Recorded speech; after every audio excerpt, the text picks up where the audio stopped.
ಯಾಕಂದ್ರೆ ರಾಜಕಾರಣ ಇಲ್ಲ, ಇದು ಬುದ್ಧಿವಂತಿಕೆ ಬೇಕು. ಜನಕ್ಕೆ ಏನು ಬೇಕಾಗಿದೆ ಅದನ್ನು ಮಾತ್ರ ನೋಡ್ಬೇಕಾಗ್ಯದ. ಯಾಕಂದ್ರೆ ಇಲ್ಲಿ ಆಡಳಿತಶಾಹಿ ವರ್ಗದವರು ಮತ್ತು ಅವರೆಲ್ಲರೂ ಸುತ್ತಮುತ್ತ ಇರೋರೆಲ್ಲರೂ ನಮಗೆ ಮುಖ್ಯಮಂತ್ರಿ ಏನು ಲಾಭ ಐತಿ ಅದಷ್ಟು ವಿಚಾರ ಮಾಡ್ತಾರೆ. ನೀವು ಇದು ಪೂರ್ವ ಪಶ್ಚಿಮ ಅಂತಂದ್ರೆ ಹೌದು ಸರ್ ಅಂತಾರೆ. ಅವ್ರಿಗೇನಾಗಬೇಕಾಗ್ಯದ, ನಿಮ್ಮನ್ನು ಪ್ಲೀಸ್ ಮಾಡೋದು, ಎಷ್ಟು ಆಯ್ತು ಹಾಲು ಹಿಡ್ಕೊಂಡು ಹೋಗಿಬಿಡೋದು. ಕಾಮದಿನ ಹಾಲು ಬರ್ತಿರ್ತದೆ ಹಿಡ್ಕೊಳ್ಳೋದು, ಸರ್ ಬರೀ ಸರ್ ಬರೀ ನೀವು ಅದ ಅಧಿಕಾರದ ಕೆಳಗೆ ಇಳೀರಿ. ವಿಜಯ್ ಅವರು ಮರದ ಸ್ಟಾರ್ಟ್ ಅವ್ರು ಟೀಕಾ ಮಾಡೋದು.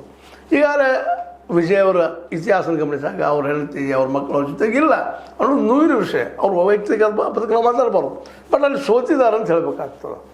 ಹಂಗೆ ನಾಳೆ ಸೋಲ್ಬಾರ್ದು ಒಂದು ಉದ್ದೇಶದಿಂದ ಇವತ್ತು ನಮ್ಮ ರೈತರಿಗೇನು ಬೇಕಾಗಿದೆ, ನಮ್ಮ ಕಾರ್ಮಿಕರಿಗೇನು ಬೇಕಾಗಿದೆ, ಮತ್ತು ಎಲ್ಲರಿಗೂ ಉದ್ಯೋಗ ಸೃಷ್ಟಿ ಮಾಡಲಿಕ್ಕೆ ಏನು ಸಾಧ್ಯ. ಯಾಕಂದ್ರೆ ರೈತರಿಗೆ ಎಲ್ಲಿವರೆಗೆ ಮಾರ್ಕೆಟ್ ಕೊಡೋದಿಲ್ಲ, ಅವ್ರು ಉದ್ಧಾರ ಆಗಲಿಕ್ಕೆ ಸಾಧ್ಯನೇ ಇಲ್ಲ. ಬೇಕಾದ್ರೆ ಹೋಗಲ್ಲ. ಯಾಕಂದ್ರೆ ಬೆಳೆದ ಬೆಳೆಗೆ ರೇಟೇ ಇಲ್ಲ. ಪಾಪ ಅವ್ರಿಗೆ ವರ್ಷಾನುಗಟ್ಟಲೆ ದಿನದ 10-12 ತಾಸು ದುಡಿತಾರೆ.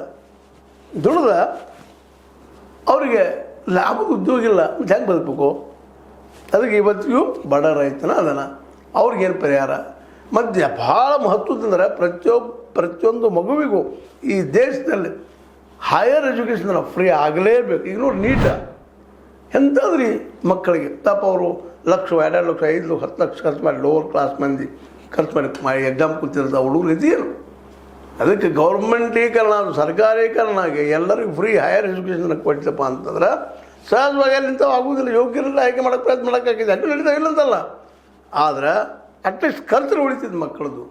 ಇವತ್ತು ನೋಡ್ರಿ, ಈ ಒಂದು ಏನು ಕೋಚಿಂಗ್ ಕ್ಲಾಸ್ ಸೆಂಟರ್ಗಳು ಕಳಿಸಿ ಅಲ್ಲಿ ಏನು ಪರಿಸ್ಥಿತಿ ಆಗಿದೆ, ಹೆಂಗಿರಬೇಕು, ಏನು ಖರ್ಚು ಬರ್ತದೆ, ಅಲ್ಲಿ ಏನು ಮಾಫಿಯಾ ನಡೀತದೆ, ಇವೆಲ್ಲವನ್ನ ಗಮನಿಸಿದಾಗ ಸರ್ಕಾರದ ಜವಾಬ್ದಾರಿ ತೊಗೊಂಡು ಇವತ್ತು ಚೈನಾ ಮಾಡಿದ್ರಲ್ರಿ ನಮ್ಮೊಂದು ಗುಡ್ ಎಕ್ಸಾಂಪಲ್ ಅದ.